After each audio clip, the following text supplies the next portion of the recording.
दिलीप सेकिया जी। जी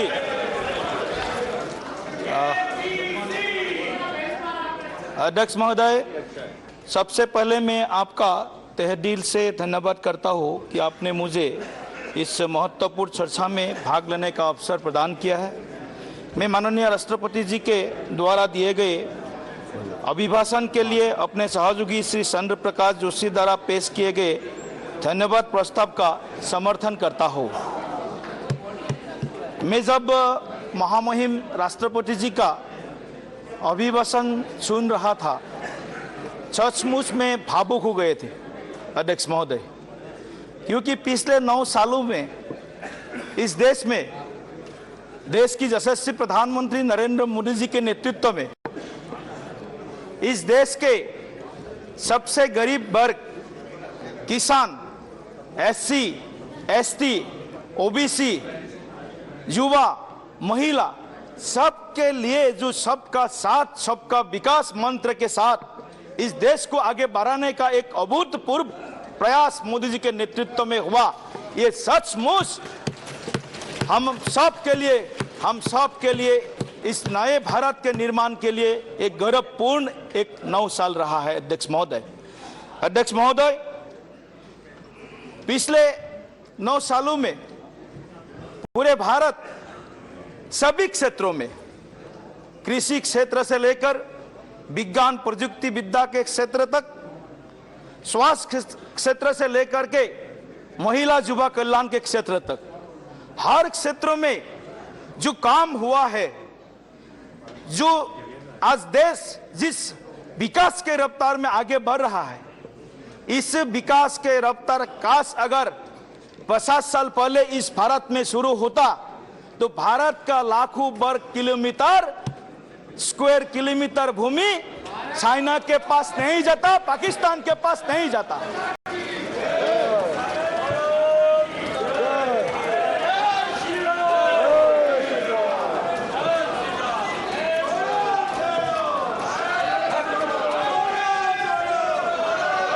अध्यक्ष महोदय प्लीज।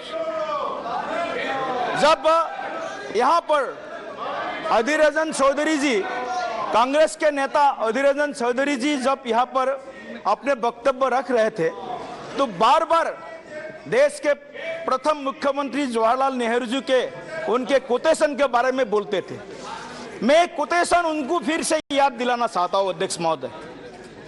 1962 में जब इंडो चाइना वॉर हुआ, लड़ाई हुई, तब हमारे हजारों वर्ग किलोमीटर जमीन चीन ने हड़प लिया और इसी पार्लियामेंट में जवाहरलाल नेहरू जी ने क्या सेंटेंस बोला, उसका एक सेंटेंस मैं आपके सामने फिर से दोहराना चाहता हूं। My heart goes to the people of North East India.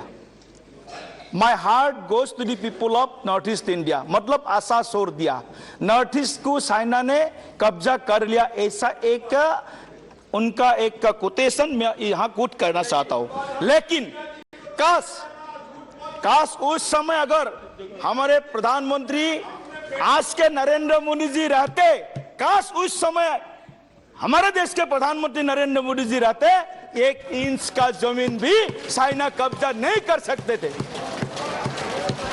यह हमारा दुर्भाग्य है। कांग्रेस ने इस देश को 7 साल शासन किया है। इस 7 सालों में देश को हर क्षेत्र में खोखला कर दिया है। भाषा के आधार पर, प्रांत के आधार पर, धर्म के आधार पर, मजहब के आधार पर अगर भाव कब करने का किसी ने काम किया है, कांग्रेस ने किया है अध्यक्ष महोदय पिछले 7 सालों में। अध्यक्ष महोदय, मैं पूर्वोत्तर से बिलोंग्स करता हूं, मैं नॉर्थ ईस्ट से आता हूं।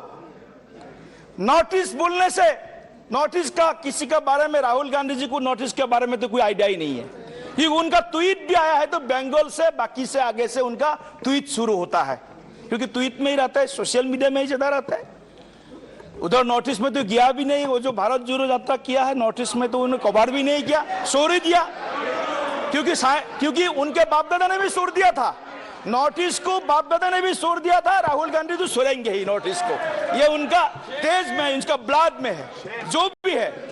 मैं नॉर्थ ईस्ट से बिलोंग करता हूं अध्यक्ष महोदय। पिछले 9 सालों में नॉर्थ ईस्ट में एक परमानेंट पीस, स्थायी शांति, एक विकास, प्रोग्रेस और प्रोस्पेरिटी, समृद्धि अगर किसी प्रधानमंत्री जी के नेतृत्व में अध्यक्ष महोदय हुआ है, हमारे सबके प्रिय, विश्व के सबसे जनप्रिय और देश के गरीबों के मसीहा, युवाओं के कल्याण के प्रति समर्पित हमारे सबके आदर्शवादी नेता नरेंद्र मोदी जी के नेतृत्व में हुआ अध्यक्ष महोदय। अध्यक्ष महोदय, आज पूरे नॉर्थ ईस्ट में आप शांति के स्थायी शांति में तबादला करने के लिए अलग अलग उग्रवाद, अलगाववाद जो क्षेत्रों में काम करते थे उनके साथ समझौता हुए हैं। ब्रूरियांग एग्रीमेंट से लेकर के बोरो पीस एकॉर्ड तक हमने 7 एग्रीमेंट किया है। आज नॉर्थ ईस्ट में एक परमानेंट एक सॉल्यूशन, जो सेपरेटिज्म, जो अलगाववाद का समस्या नॉर्थ ईस्ट में हर साल होते थे, आज 80% से ऊपर नॉर्थ ईस्ट में इंसर्जेंसी रिलेटेड जो इंसिडेंट्स होता है वो कम हो गया अध्यक्ष महोदय। हजारों लोग जो मरते थे हर साल, आज उसमें भी एकदम कमती आ गया है, कम हो गया है अध्यक्ष महोदय।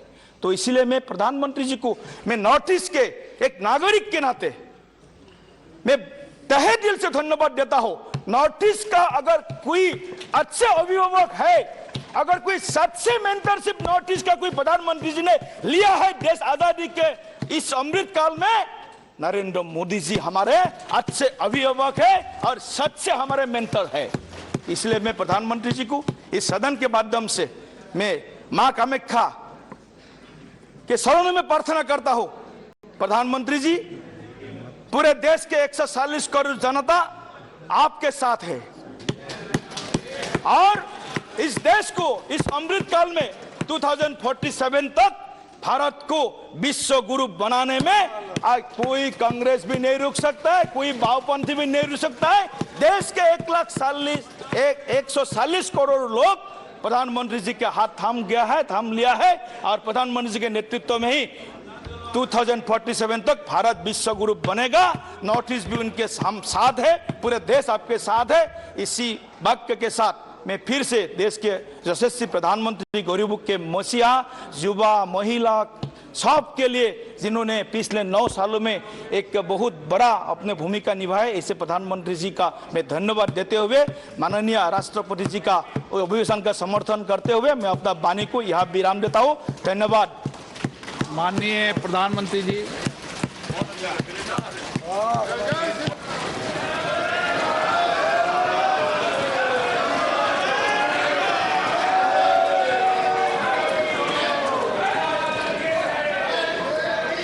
प्लीज आपने बहिष्कार कर रखा है ना, तो आप जाइए प्लीज। ओके, प्लीज बैठ जाइए।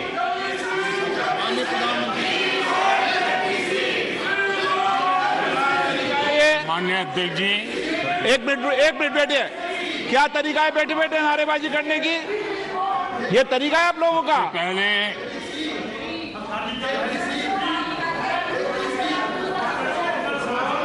देखिए माननीय सदस्य, मैं पुनः आपको चेतावनी दे रहा हूं, नहीं तो मुझे नेम करना पड़ेगा आपको।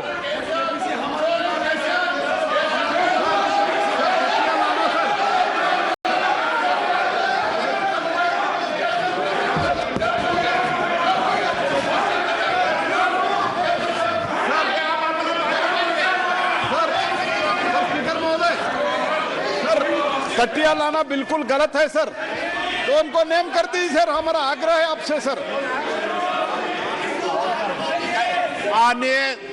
माननीय नेता, मैं आपसे आग्रह कर रहा हूं, आपके सदस्यों को समझा लिए, तख्तियां लेकर सदन में नहीं आए।